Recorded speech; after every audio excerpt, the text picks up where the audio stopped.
Hello, hello, you guys, and welcome to another story time brought to you by ABC Read and ABC Learn, in which I am here to help you develop and nurture that love of reading in every child as well as every adult, with our particular focus on our Black children, Black families here in America and across the globe.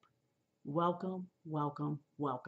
And I hope that you all are having an absolutely phenomenal day, or if it's nighttime where you are, wherever you are, whatever time it is, I hope you are doing phenomenal. And I hope that you all have read or your plan is to read for at least 30 minutes. If this is your first time here, yes, we are unapologetically Black, all right, which means that majority of the books that you are going to be listening to they got Black folks all up in the book. All right. So whether it's dealing with history, fiction, nonfiction, okay, historical, books, okay, funny books, it's Black kids, Black adults.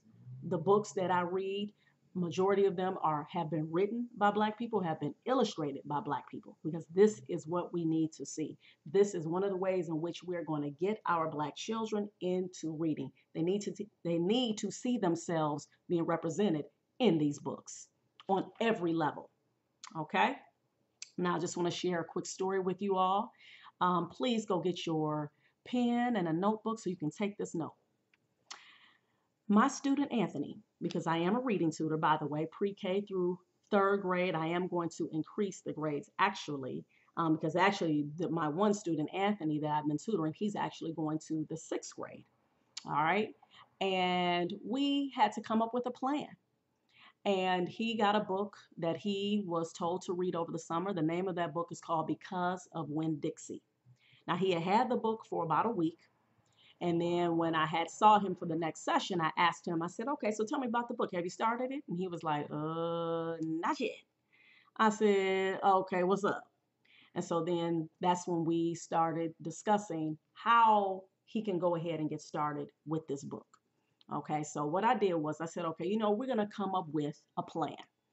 And so what I did was use the SMART goal method. A lot of you out there, I'm pretty sure, are already familiar with SMART goals, all right?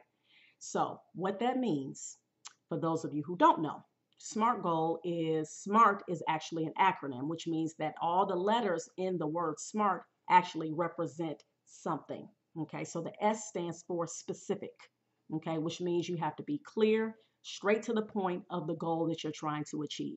All right. The M is the measurable part. All right. Which means that basically, can you be able to track your progress? Okay. In terms of whatever it is, the goal that you're trying to achieve. Okay.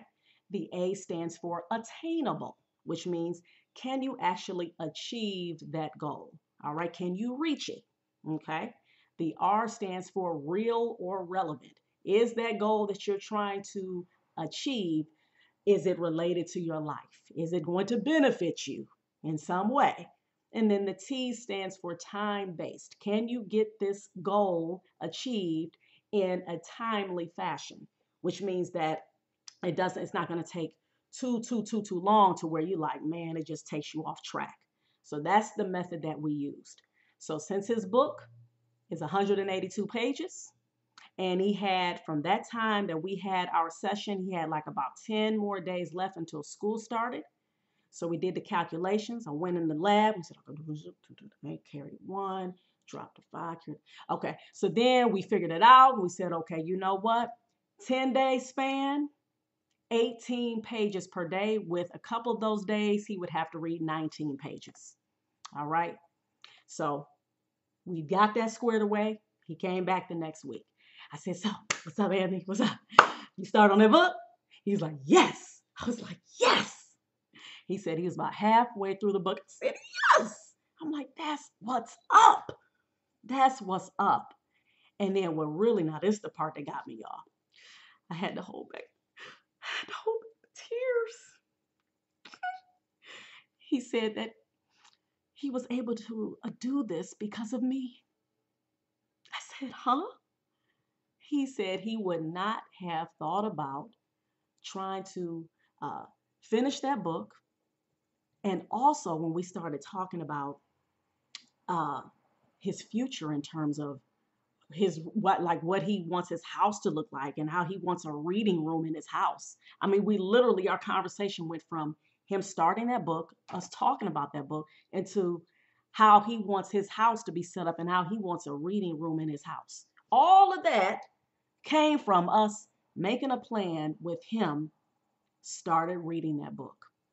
Now, of course, I'm quite sure he would have started reading the book, but for him to actually see himself reading it and actually finishing it, that was the part that he recognized. And that is why he said he really appreciated me for helping him. And of course, I was very humbled by that because I told him, like, I definitely do not look at myself as someone who's like, oh, it's all because of me. Just like when I tutor my students, I tell them this is a partnership between me, you, and your caregiver or parents. All right. This is not me coming in here and I got this like cure and your baby about to, get rid of their reading struggles and they're about to just be coming out, what I'm saying, reading up everything. Like, no, no, no, no, no. We got to work at this together. And that's why we came up with that plan together. He actually saw it being able to be achieved. And so I just say all of that to say, number one, is that remember, our children are looking at us. Okay, they are modeling our behaviors. Number two, when they see that we actually take the time out to help them figure out what path they need to be on or whatever it is that they're trying to achieve, when they see that we are helping them, it gets them on board too. All right. And of course, you know what I'm saying? The last point is that when we are talking about literacy and we are making that a part of our everyday conversation, and we are making sure that that's high on our value ladder, our kids will begin to value reading as well. All right. So those are the takeaways that I hope that you all got, from this message. I apologize for being a little long-winded on it. I know I usually would have started reading the chapter by now, but I wanted to share that with you all. All right. And so now it's time for me to get started on reading from this book.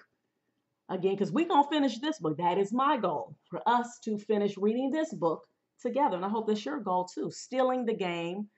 Kareem Abdul-Jabbar is the author and Raymond Obstfeld is the author as well. All right. This book is getting juicier and juicier. Okay. I mean, it is like really, oh my goodness, man. I'm telling y'all better go back and read chapter 1. Okay. So you can get caught up. Okay. We are right now, Great Expectations. I'll do the calculations to figure out what number that translates to because, like I said, they didn't number the chapters. They just titled them with, particular phrases. So this chapter is called Great Expectations Lead to Great Disappointment.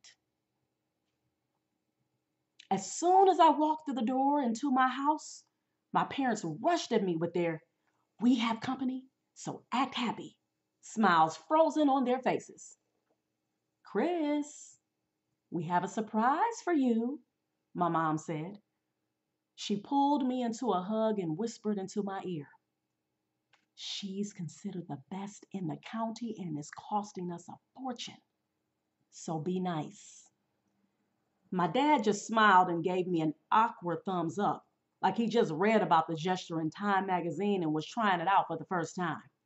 The way he did it looked like he was about to start sucking his thumb.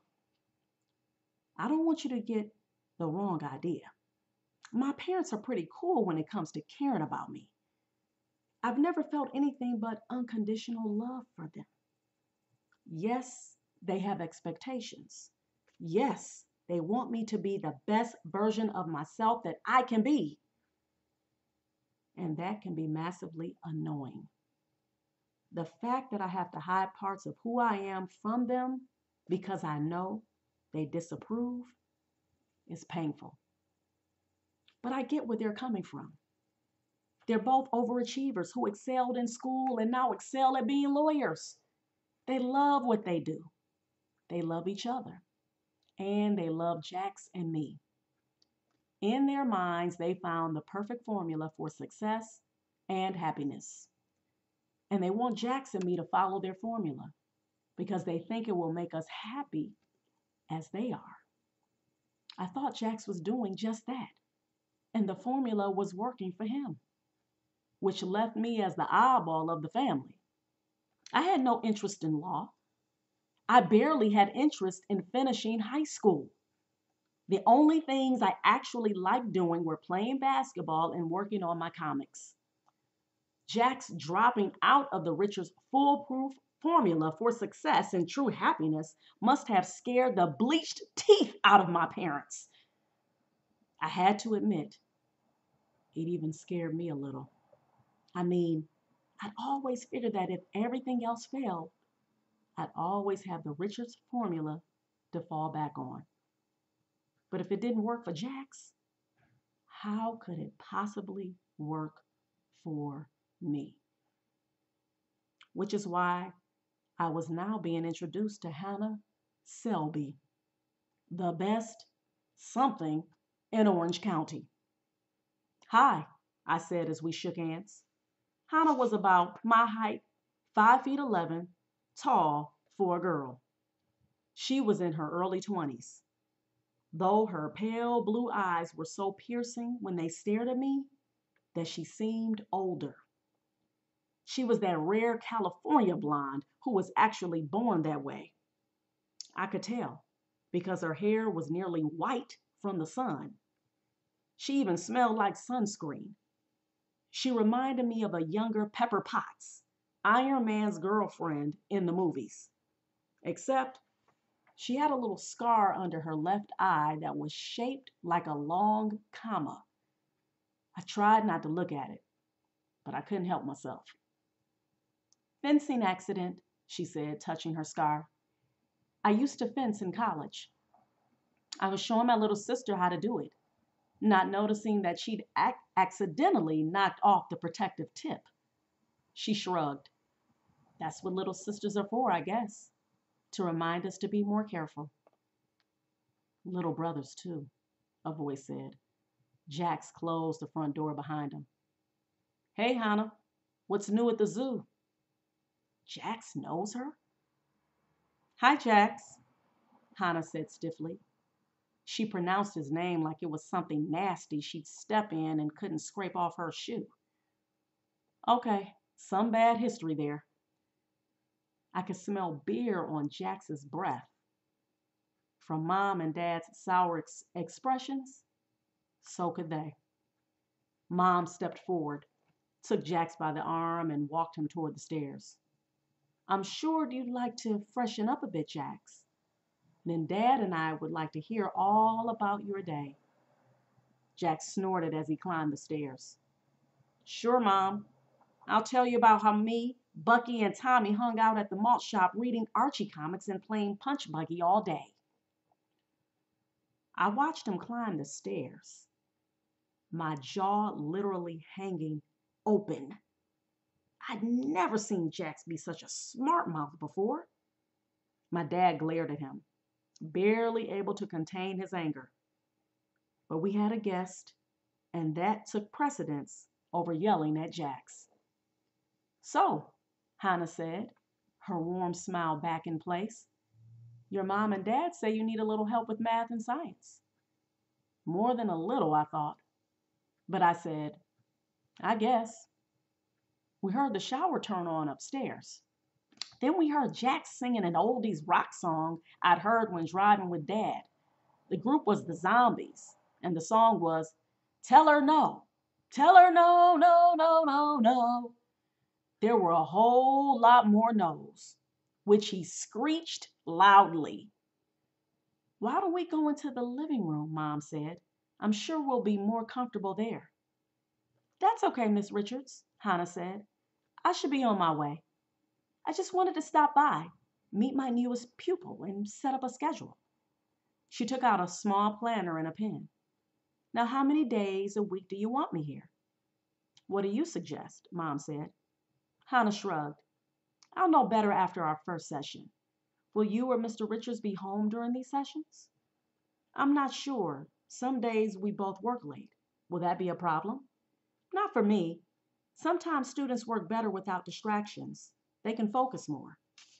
They kept talking about me as if I were some wounded bird that had to be nursed back to health, even though I might never fly again. Tell her no, no, no, no, no, no, no, no, no, no, no, Jack sang. I wish I'd said that. Whoa, the end, the end. That snuck up on me too, because I do pre-readings of the chapter before I read to you all, and I literally forgot, like, okay, that was the end of that chapter. So, what's up, y'all? I know y'all ready to find out what's about to happen. What's the story? What's going on? Jax obviously knows Hannah, okay? And obviously, just like Chris noticed, there's some bad blood between them, all right? There's something going on, and they ain't got that too much of a cool history between each other. And then Jack's coming home, got alcohol smell on his breath. It's like, come on, what's up with Jax? Dropping out of college. Now he just, he's drinking, he's getting smart with his parents, he acting all funny and all of that stuff. What's up? And I know y'all want to find out what's up. Well, if you do, come on back and I'll be reading the next chapter, y'all. All right, you guys, I'm going to end it here. Make sure you please press that like button, the share button, and the subscribe button. And remember to please keep reading for at least 30 minutes a day. Happy reading, family. Peace.